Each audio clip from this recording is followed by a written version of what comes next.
Ladies and gentlemen, Duckville here bringing you the final game, the ace match in our set between Facebook and Ernst and Young.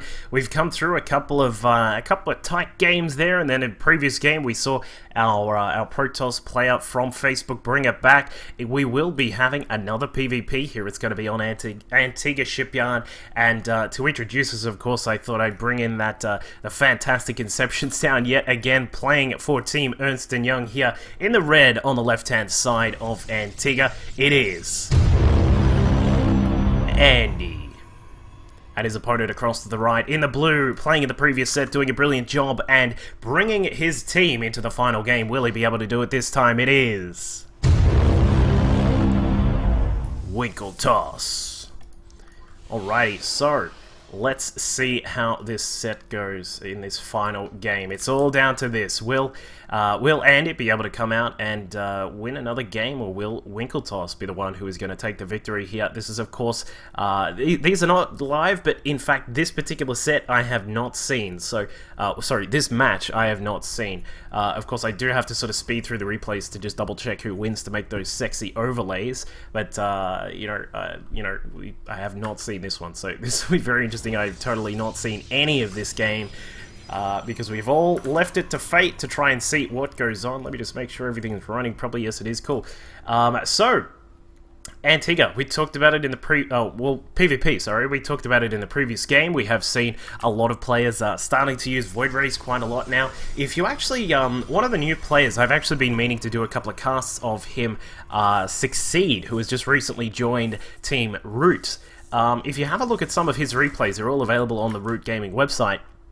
He has actually been using Void Rays quite a bit in his PvPs. There was a really interesting game between him and Darkened, and well, we'll see. We'll see what happens in this one. Maybe one of these guys will go for that particular tech. I'm not too sure. But at the moment, we do have double gas going up for Winkletoss, so he is going to he's gonna go for the same kind of build that he did in the previous game, and he's gonna go for the same thing here, as we can see. And things, just as we can see, according to the production tab, going along just mirrored right now. So nothing too fancy going to be coming along out of either of these players. Andy trying to be a little bit annoying, trying to get his probe in the way when the probe of Winkletoss is trying to get a gateway built. So that is double gate coming out of Winkletoss right now. Of course, probably going to look towards the 3-stalker rush. There's a couple of chrono boosts on the Cyber and that gateway as well. So he's going to have a few stalkers out, I assume stalkers, out to get a little bit of protection going. Of course, for Andy, he's actually gotten started on the Mothership core very early. This is something which I still think is going to take a lot more time to be mastered. The timing on when your Mothership core comes out. Of course, a big thing about this is you want it to have energy. You want it to have the photon overcharge available in case you need it for defense. You need the mass recall if you want to be able to take your units back home, or perhaps if your Mothership core has floated across by itself to get some damage done and wants to come back home quickly. And of course, the time warp can be quite useful to have in these kinds of games. Of course, you can throw it down on Zealots and try and keep them away from your Stalkers. You can put it on Stalkers to keep them in range of Zealots. All these kinds of things are important to consider when you base your particular timing on when you get the Mothership core out. So we do see a much earlier core out from Andy, so he's going to have a little bit more energy available than his opponent. We still haven't even gotten started with it for Winkletoss. He does have a couple of stalkers on the way. Of course, we mentioned it before. He's already got a proxy pylon down at the southern side of the map. Just the one stalker out for now, but it will be two in just a moment, and we'll see if he's perhaps going to go for something a little tricky here. With that proxy pylon is so early to actually get that out right now. There you go. It is a little bit tricky.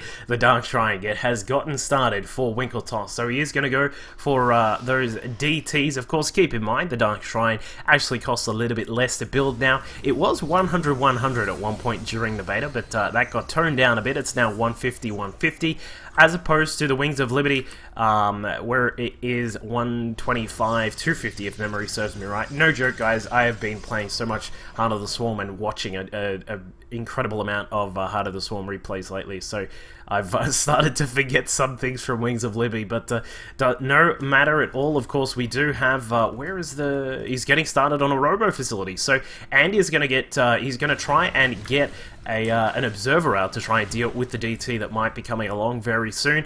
And also we can see the blink has also started up for Winkletoss, so we'll see what he's going to get up to here. Of course, you know, a couple of blink stalkers thrown in with a DT or two is a nice little way to get an attack going. The problem is that there are so many forms of detection now, and I was about to say an Oracle is another form of detection that a Protoss player can utilize to try and deal with these DTs. So the first two DTs do come out, and they're going to push their way inside the front door. You know, of course, in a little bit more of the olden days, if you weren't prepared for DTs like this, you could possibly see a couple of force fields on the ramp just to try and keep them out for the time being. But one is going to walk through, and I do like the wall in that we have here from Andy. Very, very cute. He's blocked the DTs from just walking straight into his mineral line. And now, with the Oracle in its in vision mode, he's able to see where those DTs are, where I think they've both been killed off. The Oracle, meanwhile, has gone down, so this actually leaves the option available of another DT sneaking inside. But now with an observer up, it looks like Andy is going to be all okay. So he even activates the photon overcharge there. I'm not sure if that was entirely needed, but he does force the attack back for now. Looks like we will get another one DT. There's also a Zealot here to help out with the pressure as well. So these guys are still not really looking to expand just as of yet. They're sort of just trying to, well, obviously Andy's trying to get his defensive pants on, and for Winkletoss, he's just sort of sitting back, making sure he's getting this attack done. And with 4 gates, of course, it means he does need to perhaps get a little bit done before he can head back home. But it looks like he is going to expand. We've got a Void Ray now coming out of Andy, so that is going to be helpful as well. Is that the Photon Overcharge still active, or did he... No, that's still active.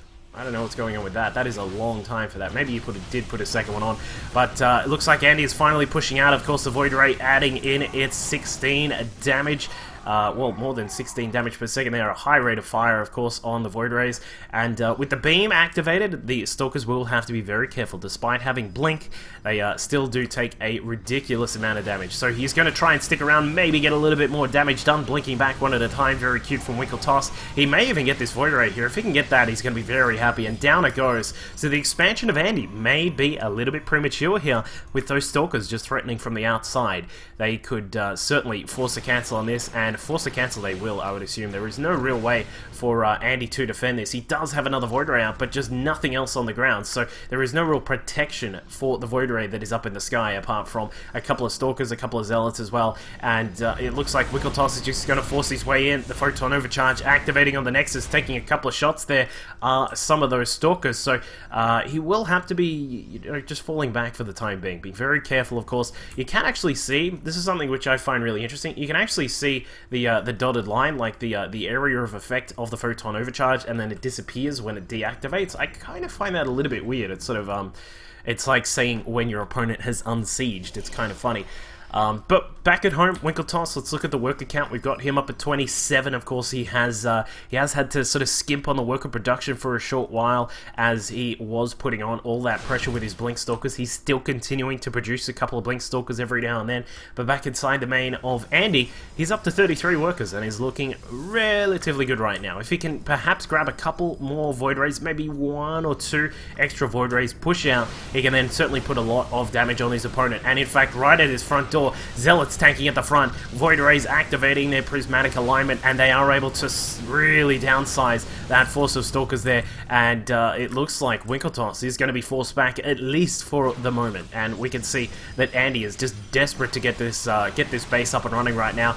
But with the Stalkers still pressuring, a little bit of Blink Micro there, very nicely done by Winkletoss. He's going to keep these Stalkers alive for the most part, but with 3 Void Rays out, this is going to start turning around, and I'm not sure if he should be sticking around for too long, because that DPS that comes out of them is just incredible. But Winkle is going to fall back. A couple of Stalkers building at home for defense. Going to get a couple of pylons up as he has lost his main proxy pylon that was down here as well.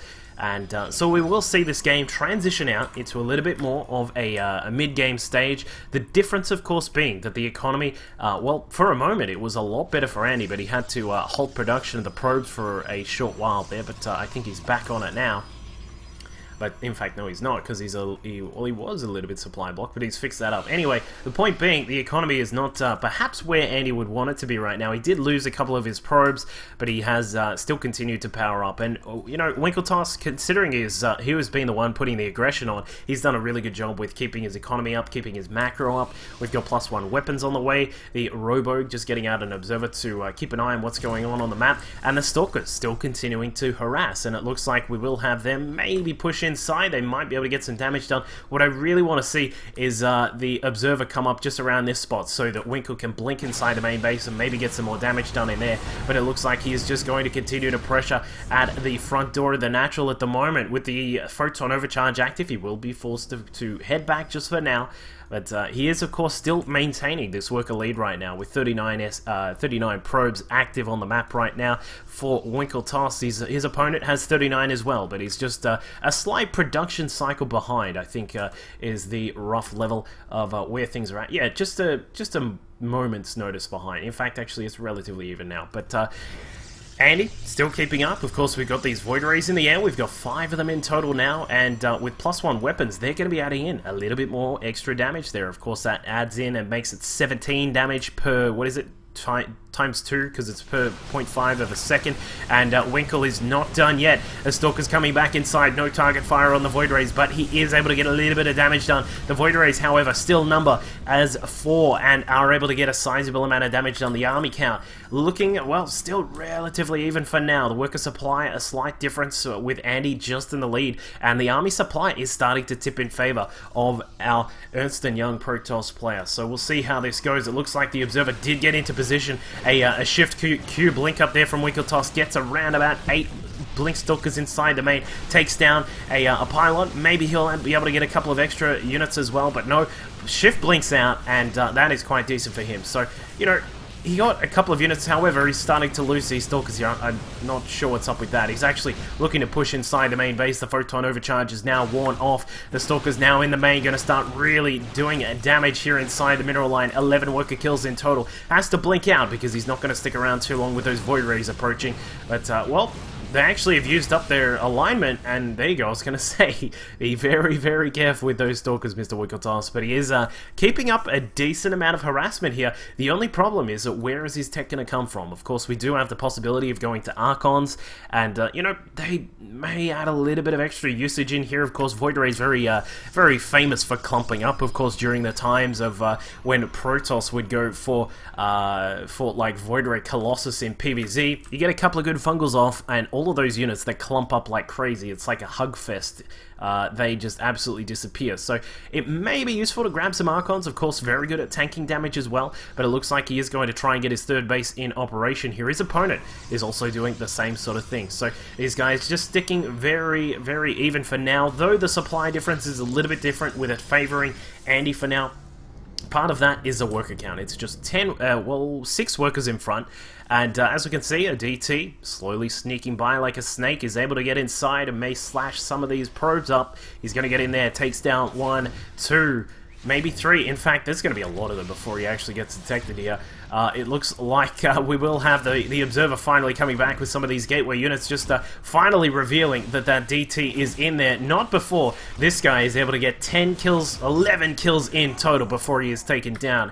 And with a scream of pain, he falls back away to Ire or wherever DTs did. No, they wouldn't go to Ire, would they? They'd go back to Shakuris or something like that and have fun in that crazy map. But anyway, looks like we do have a little bit of a gateway boost coming along from Winkeltoss. Wants to make sure he is able to resupply his army as quickly as possible. His worker count looking decent still, 48 to 52, so he's not too far behind. But the thing is, he has this very mobile force, and now he's able to blink inside the main. Should be able to take down this Robo. I would like to see him perhaps get the Stargate or the Cybernetics core, because this is spinning away right now. If he notices that, he may be able to stop the upgrade of the +1 to air armor, but no, is forced out. The Void Rays are just too many right now.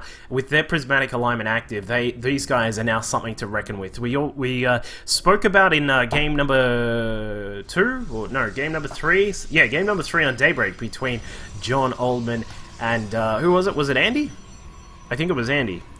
We spoke about the difference between, you know, a tipping point in carriers and, you know, whether you have enough. Of course, Void Rays in this particular matchup also have the same sort of thing. You get to a point, I think it's a little bit more than this, maybe sort of 10 to 12 Void Rays, and with Prismatic Alignment, it doesn't actually matter if there are a whole heap of Stalkers on the ground, because they will just burn them up very, very quickly.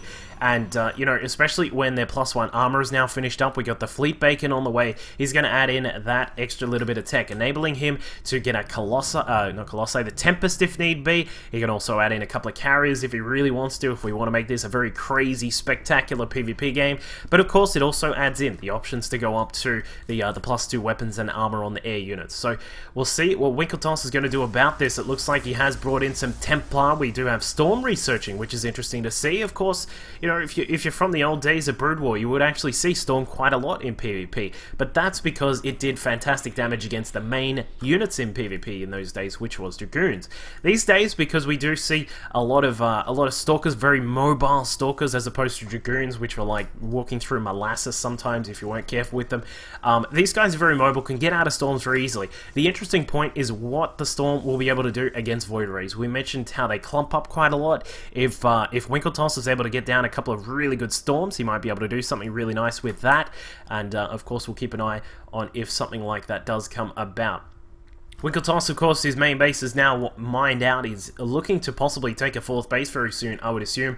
His natural looking good. The 3rd still decent as well, and so he's going to be relatively content. But as I said, he's probably He's going to want to grab a 4th base very soon, assuming it is going to be the gold base. I would actually bet on that as well. But here we go. It looks like we will have another battle in the middle of the map. The Templar are coming in. They don't actually have. Actually, one of them has Storm available. In fact, 2 of them have Storm, so there is the option to throw down a couple of those to help out with this defense, but he's just going to head back for now. The Prismatic Alignment, of course, will need to cool down for just a moment, 30 seconds roughly remaining on these Void Rays to get their alignment back in shape.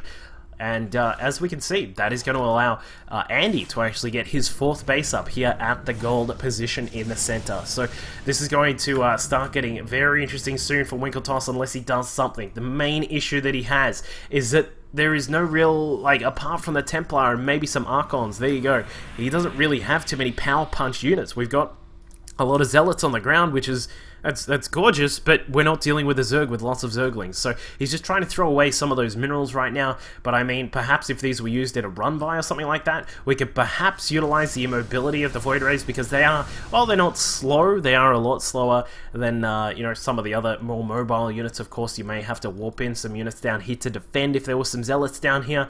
And, you know, that may be something that Winkeltoss can do to really get himself into a decent spot here in this game. But as things stands right now, things are looking a little bit grim for Team Facebook right now.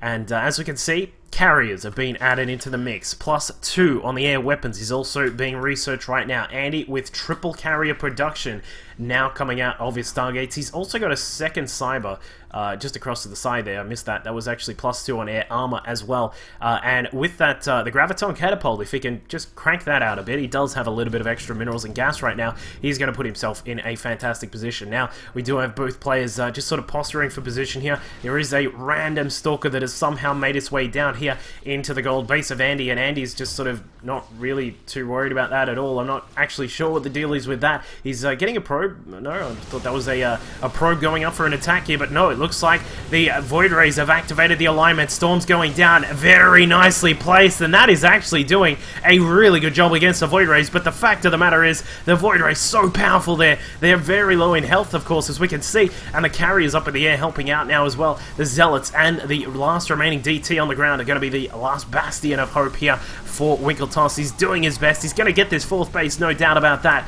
but at what cost? He's lost so much supply. He's down to 91 in total. The Zealots are now just saying, you know, whatever, let's just go for it, trying to run into his opponent's base. I think they're going into the main somewhere like that, but they will have to deal with a couple of cannons, and of course these the slowest chase scene in the history of any game, where the Void Rays are slowly catching up. There we go, the Void Rays coming in, turning on that beam, and then taking care of the Zealots, and things are now in a very dire shape for Winkeltoss right now. He has to deal with an opponent who is sitting on 4 carriers, 11 Void Rays with, and keep in mind these air units have 202 now, And, you know, there are still 3 carriers at a time coming out for Andy. I love this Skytoss style that he's bringing out for us today. Winkletos, meanwhile, is, of course, sitting on a very low count of units. He's got 10 Zealots. In fact, most of them are just over here. We've also got a couple of Templar, along with some a single Stalker as well, and that is really about it. His worker count is, well, it's starting to really deteriorate now. He's down to 52 workers in total. We have our red Protoss from Ernst & Young is now up to 81 workers. It looks like the Void Ray is just going to town on that Nexus, taking that. Look at how fast that was. I would really love to see him just add in a Mothership Core just in case for the that added little bit of mobility. He could perhaps even mass recall himself down to this position on the map, but I think it is all going to be not enough here for Winkletos. He's done his best to try and defeat his opponent, and despite some really decent micro at the start and decent macro that went with it, the fact is that his tech was unfortunately just not able to keep up. Once these Void Rays come out and they get past that tipping point, and you know, they've got 202 on their upgrades, along with carrier backing. 6 carriers are out here right now.